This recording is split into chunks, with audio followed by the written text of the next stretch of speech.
fato, a gente está aqui o dia inteiro debruçado em cima de balanço, né?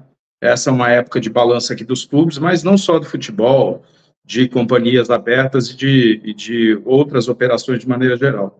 Eu vi o vídeo de manhã, se a gente for analisar aquele vídeo, ele é um vídeo que não diz muita coisa, um vídeo que me parece um vídeo, ele tem lá passa muito rápido, né? Até eu vou atrás desse balanço, porque o que me importa aqui é a maneira como tudo foi apresentado, né? Porque é uma coisa que já vem com umas informações grifadas e algumas questões taxativas, né? Ah, olha, os ativos são menores do que os passivos, o que quer dizer que a empresa está quebrada? Não, não quer dizer que a empresa está quebrada.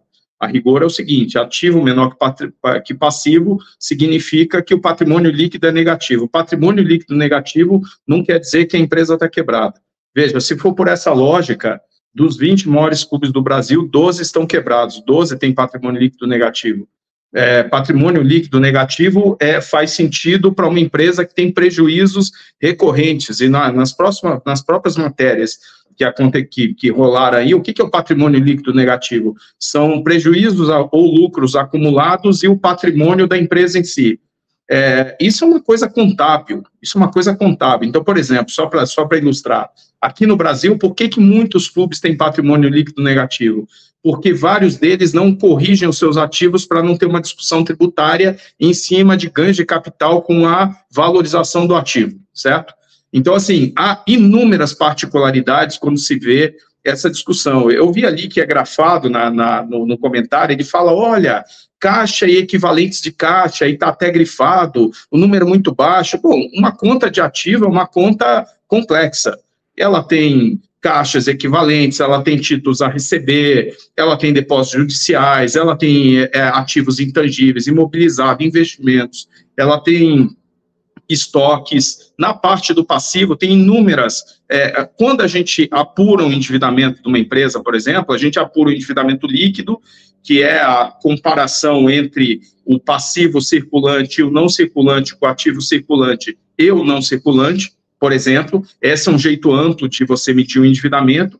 Tem um outro endividamento, que é o endividamento operacional, que pega só as questões relativas à atividade operacional da empresa. Então, você tira, por exemplo, antecipações de receitas, você tira provisões, você tira depósitos judiciais. O que eu estou querendo dizer aqui com isso? É que isso me parece... Primeiro é o seguinte, vamos chover aqui no molhado. Que a 777 estava ferrada, todo mundo sabe, ponto. Né? Que ela tinha problemas, todo mundo sabe, ponto. Então, aqui, chover no molhado isso. Então, isso me parece muito mais... Eu já tinha alertado, eu alertei em vídeos da Pluri e tudo mais, e só aqui dizendo que desde janeiro eu fazia referências a problemas relatados pela autoridade monetária de Bermudas a respeito da resseguradora da 777. E mesmo assim, eu acho que aqui a gente está sempre discutindo como se fosse uma novelinha para adolescente e fugindo do tema principal, que é o seguinte, como é que se sai desta confusão? Porque, de novo, essa discussão aqui, ela alimenta hoje os blogs, os noticiários e tudo mais, vai ser esquecida daqui a 2 dias. Por quê? Porque ela é irrelevante para a nossa discussão. Ah, não, veja, a 777 estava ou não quebrada no momento em que, em setembro de 22, no momento, a 777 era uma empresa alavancada. Você pode defender juridicamente a tese que você quiser.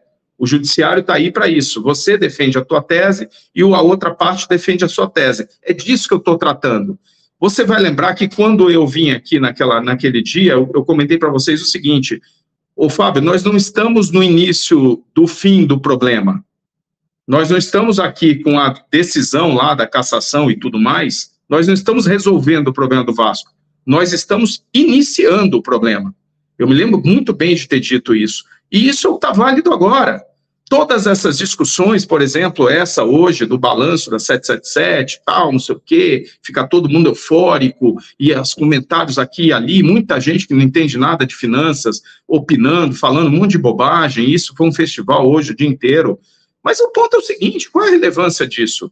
A relevância, de novo, é a seguinte, Quando eu falava lá atrás que a 777 tinha problemas, em nenhum momento eu achava que seria razoável tentar solucionar o problema da maneira como ele foi solucionado, que se tentou solucionar. Então, eu acho que aqui nós estamos diante da seguinte situação.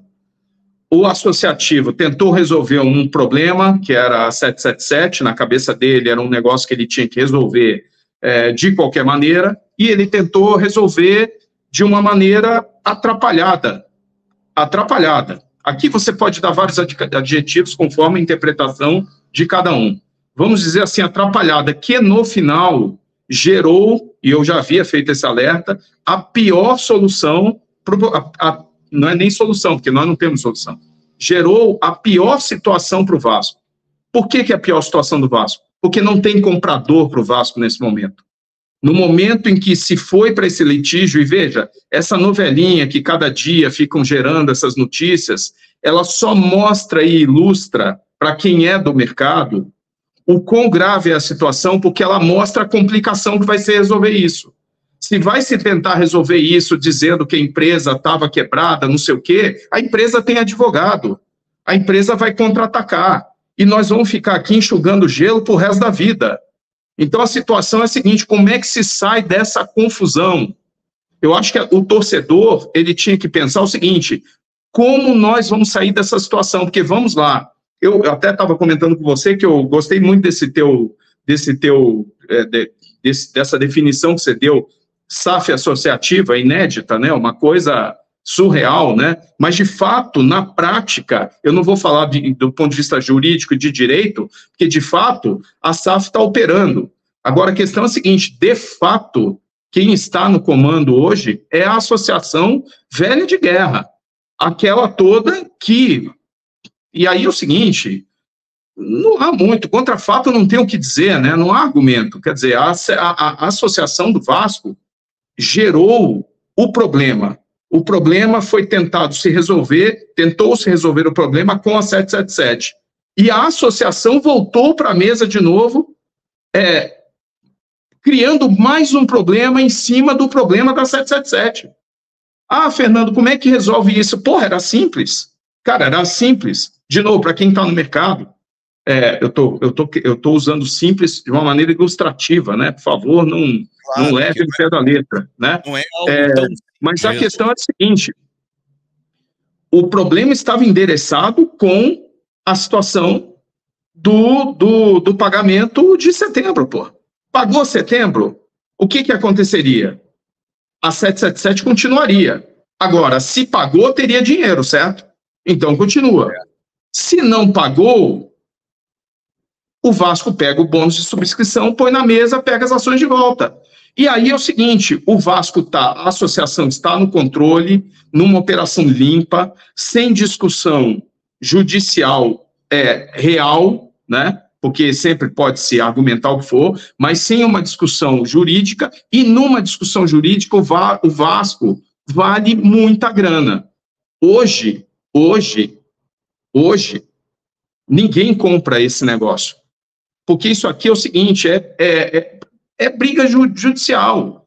Como é que eu vou comprar ou vou entrar numa situação em que há um litígio na justiça com relação a isso? E mais grave, Fábio, mais grave, porque isso pode ser resolvido da seguinte forma, em algum momento acaba essa novelinha que o Vasco fica aí criando factoides todo dia para justificar a ação e tudo mais, porque só pode ser isso. Está tentando justificar a decisão, criando esses factoides para dizer, olha, tá vendo, olha, eu fiz certo, me apoiem. Só que a questão é a seguinte, o apoio da torcida, ele vai depender do time dentro de campo, ponto, acabou, não tem conversa. Se o time for bem, vai ter apoio da torcida. Se o time não for bem, é fora Pedrinho.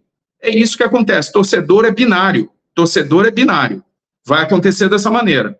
E no caso do Vasco, nesse momento, o que nós temos é que, no momento em que você judicializou e que a associação tomou a decisão de botar o investidor para correr da maneira como ela fez, quem é o investidor que vai botar dinheiro no Vasco? Quem é o investidor que vai botar dinheiro no Vasco? Então, isso aqui é chovendo molhado. Eu volto sempre para o ponto porque a gente não pode ficar caindo em distrações, em discussões sobre questões que são periféricas. A questão central aqui é a seguinte: o Vasco está metido numa enrascada, a associação não vai ter grana para tocar esse negócio. Acho que a entrevista que o Pedrinho deu ontem ou hoje já foi um recado para o torcedor. Não vai ter dinheiro, não tem. Qual é a solução da janela? Criatividade. Criatividade. Meu amigo, para bom entendedor, meia palavra basta. Criatividade significa o seguinte: não tem dinheiro, vamos tentar fazer o que dá. Não tem dinheiro. Eu vejo o Vasco nesse momento sem crédito no mercado, sem crédito. Então é o seguinte, o mercado não é, vamos dizer assim, favorável ao Vasco nesse momento, e é preciso encontrar uma saída para a situação que o clube entrou. Eu quero saber qual é o caminho para a solução do problema, porque hoje o Vasco está na mão do associativo, não importa o que a associação fale, hoje é uma operação do associativo, né, que eu não sei de onde vai sair o dinheiro para pagar a dívida, para fazer frente a todas as necessidades do clube. Então, a minha preocupação é como é que a gente vai sair dessa confusão.